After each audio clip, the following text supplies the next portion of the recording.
미국과 중국이 관계가 곧 개선된다는 어처구니없기도 하고 놀랍기도 한 기사가 나왔습니다. 미중 패권 전쟁을 벌이면서 둘 중 하나가 패권을 포기하던지 괴멸적 수준의 붕괴를 맞이하며 나가 떨어지는 상황이 아니면 절대로 끝날 것 같지 않던 그 국가의 명운을 건 싸움을 하는 줄 알았는데 도대체 무슨 일이 일어나고 있는 것일까요? 안녕하세요. 진실추적자 채널은 세계에서 일어나는 온갖 현상들의 이면에 숨어있는 진실을 찾아 전해드리는 방송입니다. 5월 22일 월요일 아침 연합뉴스와 뉴스원, 이데일리 등 단지 몇 군데 언론사만이 다룬 이 기사는 조 바이든이 최근 정찰 풍선 논란 이후 냉각된 중국과의 관계 개선을 예고했다는 소식이었습니다. 미국이 주요 7개국 정상회의를 통해 대중 압박에 대한 자신감을 얻었기 때문이라는 것이 관계 개선의 근거라는 것이었는데 중국과 관계를 개선하기 위해 억지로 짜맞춘 듯한 느낌을 받을 수밖에 없는 빈약한 논리였습니다. 바이든은 21일 일본 히로시마에서 열린 G7 정상회의 후 기자회견에서 매우 빠른 시일 내에 중국과의 관계가 개선될 것으로 기대한다고 밝혔습니다. 이어 우리는 중국과 분리하려는 것이 아니라 위험을 제거하고 중국과의 관계를 다변화하려고 하는 것이라고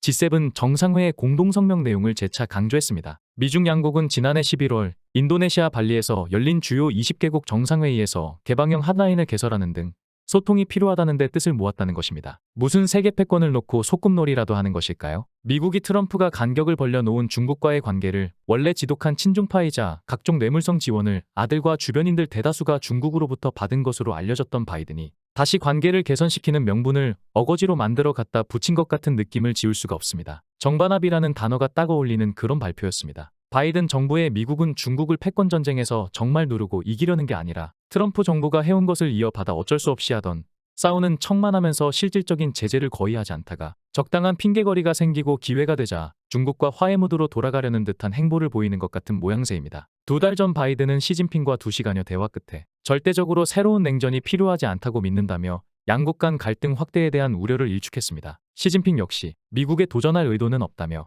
협력 상생을 추구하고 중미 관계가 방향과 속도를 잃지 않고 더 나아가 충돌하지 않고 올바른 방향으로 나아가도록 함께 노력해야 한다고 강조한 바 있습니다. 그러나 불과 2달 뒤 중국 정찰기구가 미국 영토 상공을 비행하는 것이 목격되며 양국 관계의 긴장이 고조되었습니다. 토니 블링컨 미 국무장관은 정찰 풍선 논란이 불거지자 중국 방문을 취소했고 그의 방중은 무기한 연기됐습니다. 차이잉원 대만 총통이 중남미 순방길에 경유 형식으로 미국을 방문하며 갈등에 기름을 부은 듯 보였습니다. 하지만 미중 간 고위급 실무진 대화가 재개된 건 바이든 행정부가 먼저 중국에 대화 시그널을 보내면서부터입니다. 지난 8일 니컬러스 번스 주중 미국 대사가 친강 중국 외교부장을 만나 하나의 중국 원칙 준수 등을 강조하면서 중국의 유화적인 태도를 보여줬고 제이크 설리번 미국 백악관 국가안보보좌관과 왕이 중국 공산당 중앙정치국 위원은 지난 10일 오스트리아 빈에서 이틀간 회담을 했습니다. 이달 말에는 캐서린 타이 미국 무역대표부 대표와 왕원타오 중국 상무부장이 만날 예정이며 로이드 오스틴 미 국방장관과 리상푸 중국 국방부장 간회담이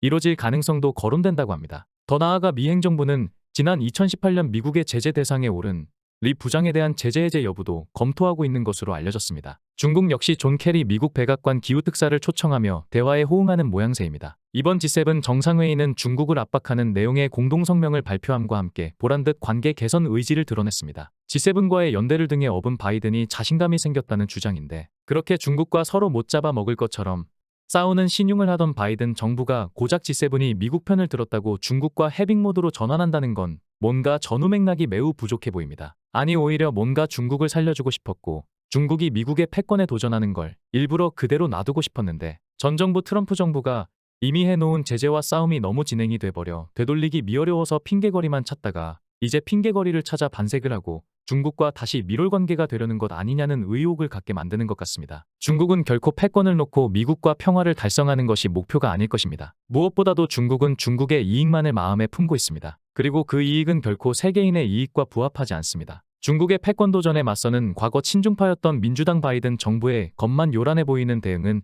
진작부터 의심이 갔습니다. 과연 미국 경제 규모의 75%까지 성장한 중국의 도전을 미국 바이든 정부가 진정성을 가지고 물리치려는 의지가 있는지는 곧 드러날 그들의 행보를 보면 알 수 있을 것 같습니다. 계속 관련 소식을 전해드리도록 하겠습니다.